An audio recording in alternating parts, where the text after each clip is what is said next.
ရှိကျမကတော့ရောင်နီမီဒီယာရဲ့တင်ဆက်သူသုံးသစ္စာကန်နေဖြစ်ပါတယ်ရှင်ဒီကနေ့တင်ဆက်ပေးခြင်းတဲ့အကြောင်းအရာလေးကတော့တစ်ချိန်လုံးကအမဆိုပြီးထမိချုံခဲ့တဲ့ကိုကိုကြီးတယောက်အခုတော့အဖားရဲ့ပိုးပြေးမှနေရတဲ့အကြောင်းဖြစ်ပါတယ်အခုဒီနေ့ဒီချိန်မှာဒါမြို့တိုင်းမှာအဲ့ဒါဆန္ဒထုတ်ပေါ်နေတာတွေဒါငင်းညမ်းစွာဆန္ဒထုတ်ပေါ်နေတာတွေနဲ့ပတ်သက်ပြီးတော့လူထုရဲ့ဆန္ဒလေးစားတဲ့တယ်လို့ကျွန်တော်ကအဓိကပြောချင်တယ်ဒီကောင်ဘာမှတုံးစားလို့မရတဲ့ကောင်ကျွန်တော်တို့ဒီ2008ဖွဲ့စည်းပုံကို၌ကကျွန်တော်တို့မကြိုက်ဘူးလက်မခံနိုင်တဲ့ဖွဲ့စည်းဒီ2008တစ်ဖက်သက်ဆွဲထားတာကိုပဲကျွန်တော်တို့လက်ခံပြီးတော့ကျွန်တော်တို့ပါတီထောင်နဲ့ရွေးကောက်ပွဲဝင်တယ်ကျွန်တော်တို့နိုင်ငံရဲ့ရွေးကောက်ပွဲအဆက်ဆက်မှာလည်းမဲစည်းရင်းနဲ့ပတ်သက်လို့အငင်းပွားတာတွေရှိတယ်အဲ့ဒါလုံတုံးလုံဒီတိုင်းဥပဒေတိုင်းဖြစ်ရှင်ဒီအာဏာသိမ်းမှုကိုကျွန်တော်တို့လုံးဝလက်ခံလို့မရဘူးလက်နက်ကိုင်ကြီးနာမှာအဖြေထွက်မယ်လို့ယုံကြည်ရင်ကိုယုံကြည်တဲ့အတိုင်း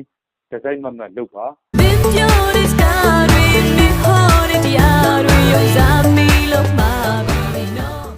A few moments later ကိုကြီးတယောက်ဘောမှပြီးနောက်အခုတော်တော်များများပြည်သူတွေကြားထဲမှာအတန်ကြီးရှိတယ်အဲ့ဒါပါလဲဆိုတော့အခုကတော့နိုင်ငံရေးလည်းအယုံကြည်မရှိဘူးမရအောင်ဒီလူတွေကိုပါဇက်နဲ့ပြောလို့မရဘူး Stop it get some help တစ်ဖက်ကလော်ဘီယာလည်းကျွန်တော်တို့စစ်တပ်နဲ့ပေးသားတယ်ဒီတွေကလည်းနိုင်ငံရေးနားမလဲတဲ့အခါကျတော့သူတို့နဲ့အထက်တန်းဖြစ်ချင်ဖြစ်တသားရဲ့ဖြစ်ချင်ဖြစ်မဖြစ်ရင်သူကကြားမထားဘူးအကုန်လုံးဘာမှမနေမလားသူတို့မှမနေမလားဆိုပြီးတော့တခါတည်းတိုးဖို့အကျန်းဖက်တာတွေကလွှမ်းမို့အဲ့တော့ကျွန်တော်တို့ကပုံလည်းမဟုတ်ဘူးကျွန်တော်တို့လည်းအဲ့ဒီရဲ့ကြားထဲမှာကျွန်တော်တို့နိုင်ငံရေးလမ်းရှင်းတန်ဖို့အတွက်လုပ်တယ်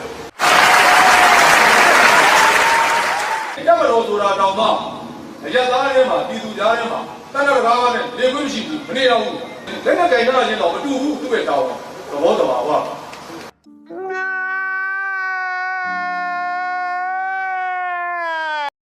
စိတ်ကိုတည်တည်ငြိမ်ငြိမ်လေးထားစမ်းပါကွာဒါလောကရန်တရားရဲ့ပုံမှန်ပြတ်ွက်တည်